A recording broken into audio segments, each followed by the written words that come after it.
नमस्कार दोस्तों।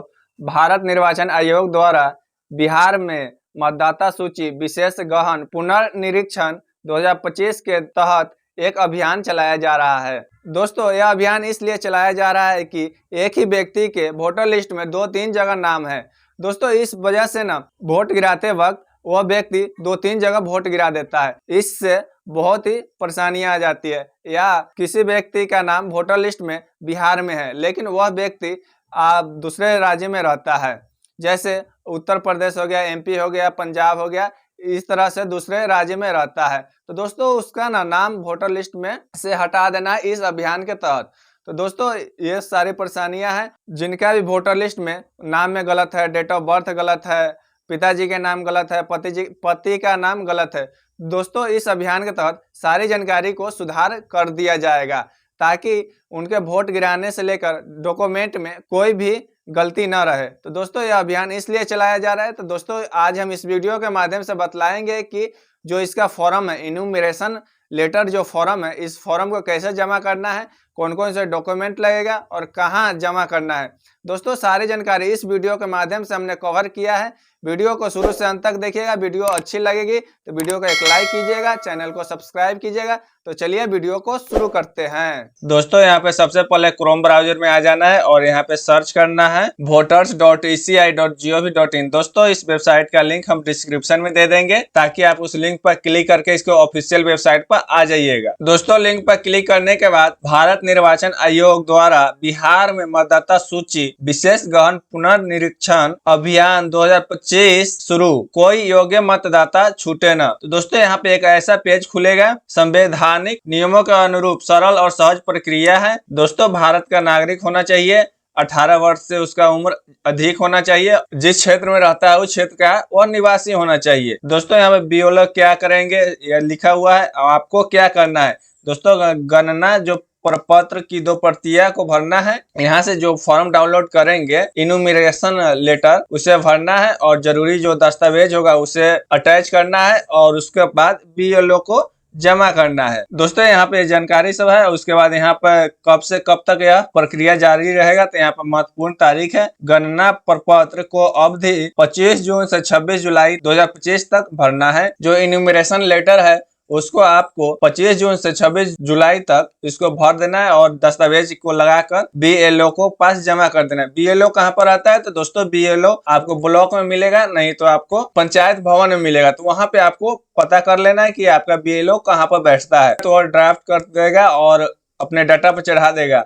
फिर उसके बाद मान लीजिए कि आपका कोई गलत हो जा रहा है, डाटा कोई गलत हो जा रहा है, तो आप 1 अगस्त से 1 सितंबर तक इसे सही कर सकते हैं। उसके बाद अंतिम प्रकाशन होगा 30 सितंबर 2025 को। 30 सितंबर 2025 के बाद जिसके भी वोटर लिस्ट में नाम रहेगा, सिर्फ वही आदमी वोट गिरा सकता है। तो दोस्तों, ये सब जानकारी रही। उसके बाद चलिए हम फॉर्म को फिल कैसे करना है यहाँ पे बतलाते हैं। यहाँ पे दोस्तों, यहाँ पे कट का एक ऑप्शन मिलेगा, इसे कट कर देना है। दोस्तों, यहाँ पे इन्यूमरेशन फॉर्म बिहार नया लिंक मिलेगा। दोस्तों, यहाँ पर सिंपल इन्यूमरेशन फॉर्म इंग्लिश में डाउनलोड कर सकते हैं और सिंपल इन्यूमरेशन फॉर्म हिंदी में डाउनलोड कर सकते हैं। दोस्तों, यहाँ पे जो फॉर्म गणना प्रपत्र प्रारूप ऑनलाइन विकल्प जल्द ही जारी होगा। दोस्तों, ये वाला जो फॉर्म है ये आपको बीएलओ ही देगा कि आप इसे फॉर्म को भरिए। अगर आपको खुद से आपका जो वोटर लिस्ट नंबर है, वोटर लिस्ट में नाम है, भराया फॉर्म डाउनलोड करना है, दोस्तों इस लिंक पर क्लिक कर देना है। दोस्तों, यहाँ पे ईपिक नंबर डालना है। तो दोस्तों, ईपिक नंबर क्या होता है, तो दोस्तों हम बतलाते हैं कि ईपिक नंबर क्या होता है। दोस्तों, यहाँ पे ईपिक नंबर लिखा होगा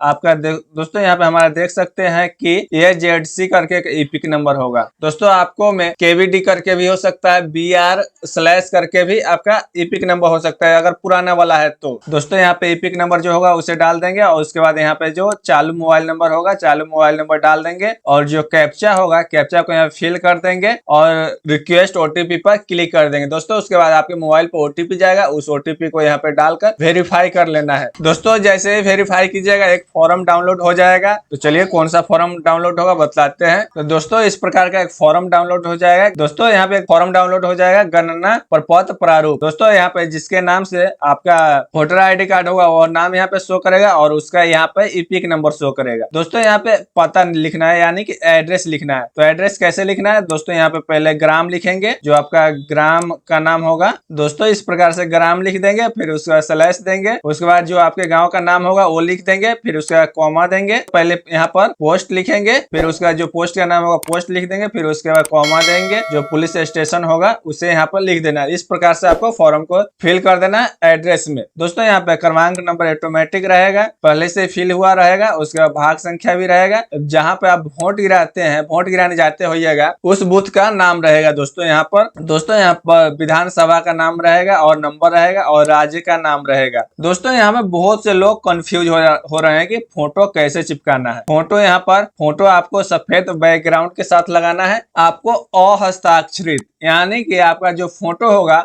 उस पर किसी तरह का सिग्नेचर नहीं होना चाहिए। दोस्तों यहाँ पे बहुत से लोग कंफ्यूज हो जा रहे हैं कि सिग्नेचर करना है कि नहीं करना है, इसलिए कंफ्यूज यहाँ पर नहीं होना है। यानी कि यहाँ पे हस्ताक्षरित लिखा रहता है ना, तो अब यहाँ पर फोटो पर सिग्नेचर करना पड़ता है। यहाँ पर अहस्ताक्षरित लिखा हुआ है, यानी कि फोटो पर सिग्नेचर नहीं करना है। जन्म तिथि डाल देना, जो आपका जन्म तिथि होगा आधार कार्ड या वोटर ID कार्ड पर उस हिसाब से डाल देना है। आधार संख्या है तो यहाँ पे डाल सकते हैं, अगर नहीं है तो छोड़ देंगे। फिर उसके बाद यहाँ पे मोबाइल नंबर चालू, जो मोबाइल नंबर होगा यहाँ पे मोबाइल नंबर लिख देंगे। उसके बाद यहाँ पे पिताजी का नाम लिख देंगे, पिताजी का वोटर लिस्ट में नाम है तो यहाँ पे जो इपिक नंबर है वो इपिक नंबर यहाँ पे लिख देंगे। दोस्तों हमने बताया कि इपिक नंबर कैसा होता है, तो उस इपिक नंबर को यहाँ पर उपलब्ध है तो लिख सकते हैं। दोस्तों यहाँ पे माताजी का नाम लिख देना है, माताजी का नाम वोटर लिस्ट में है तो उसका इपिक नंबर भी होगा, तो इपिक नंबर यहाँ पर लिख देना है। दोस्तों अगर आप शादीशुदा है तो यहाँ पे आप अपना पत्नी का नाम दे सकते हैं, तो यहाँ पे दे दीजिएगा और उसका इपिक नंबर यहाँ पर लिख देना है। दोस्तों यहाँ पे घोषणा करना है कि मैं अपने सर्वोत्तम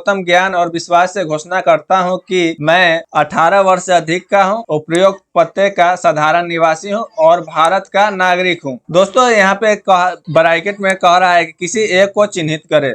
दोस्तों मेरा जन्म भारत में 1/7/1987 के पूर्व हुआ है। दोस्तों यह ऑप्शन उनके लिए है जिनका जन्म 1987 यानी कि 85-86 से पहले का जन्म हुआ है, उनके लिए यह ऑप्शन है। 86-87 से पहले जन्म हुआ है तो यहाँ पे टिक कर देंगे, अगर नहीं हुआ है तो यहाँ पे टिक नहीं करेंगे। दोस्तों अपने यहाँ पे दूसरा पॉइंट है, अपने जन्म तिथि और जन्म स्थान को प्रमाणित करने के लिए नीचे दी गई सूची में से कोई एक दस्तावेज उपलब्ध करा दे। दोस्तों यहाँ पे मेरा जन्म भारत में 1987 और 2004 के बीच में हुआ है। दोस्तों यहाँ पे ऑप्शन है कि जिनका भी जन्म 1987 या 2004 के बीच में जन्म हुआ है। दोस्तों यहाँ पे अपने जन्म तिथि और जन्म स्थान को प्रमाणित करने के लिए नीचे सूची में से कोई एक भी दस्तावेज उपलब्ध करा सकते हैं। दोस्तों यहाँ पर पिता या माता की जन्म तिथि और जन्म स्थान प्रमाणित करने के लिए नीचे दी गई सूची में से कोई भी दस्तावेज उपलब्ध करा सकते हैं। दोस्तों यहाँ पे कहने का मतलब है कि जो आपका जन्म तिथि है आधार कार्ड पर भी लिखा रहता है और आपको एड्रेस भी लिखा रहेगा, तो वो आप आधार कार्ड लगा सकते हैं। आप अपना भी आधार कार्ड लगा सकते हैं और मम्मी पापा के भी आधार कार्ड लगा सकते हैं। और जो फॉर्म फिल कीजिएगा इसे अटैच करके BLO के पास जमा कर देना है। दोस्तों ये हो गया, इसे फॉर्म को फिल कर देना है। दोस्तों यहाँ पे अगला ऑप्शन है कि मेरा जन्म भारत में 2004 के बाद हुआ है। दोस्तों जिनका भी जन्म 2004 के बाद हुआ है उनमें से आपको जन्म तिथि को प्रमाणित करना है, स्थान को प्रमाणित करना है और उसके पिता को जन्म तिथि को प्रमाणित करना है, माता को जन्म तिथि को प्रमाणित करना है। दोस्तों अगर मान लीजिए किसी का माता पिता है जो भारत के नागरिक नहीं है, भारतीय नहीं है, तो उनको उस आधार पर आपको पासपोर्ट या वीजा को उपलब्ध कराना पड़ेगा। दोस्तों किसी का जन्म भारत से बाहर हुआ है तो उस स्थिति में विदेश में भारतीय मिशन द्वारा जारी जन्म प्रमाण पत्र संलग्न करना है, अगर जन्म भारत से बाहर हुआ है तो। दोस्तों ये सब हो गया। दोस्तों यहाँ पर दिनांक डाल देना है कि आप किस डेट को आप यह फॉर्म फिल कर रहे हैं, उसके बाद स्थान डाल देना है कहाँ से आप फॉर्म फिल कर दे रहे हैं, और जिसका दोस्तों यह सत्यापित कर रहे हैं, जिसका इपिक नंबर जिसका फॉर्म भर रहे हैं उसका हस्ताक्षर करना है या अंगूठे का निशान लगा देना है। दोस्तों यहाँ पे घोषणा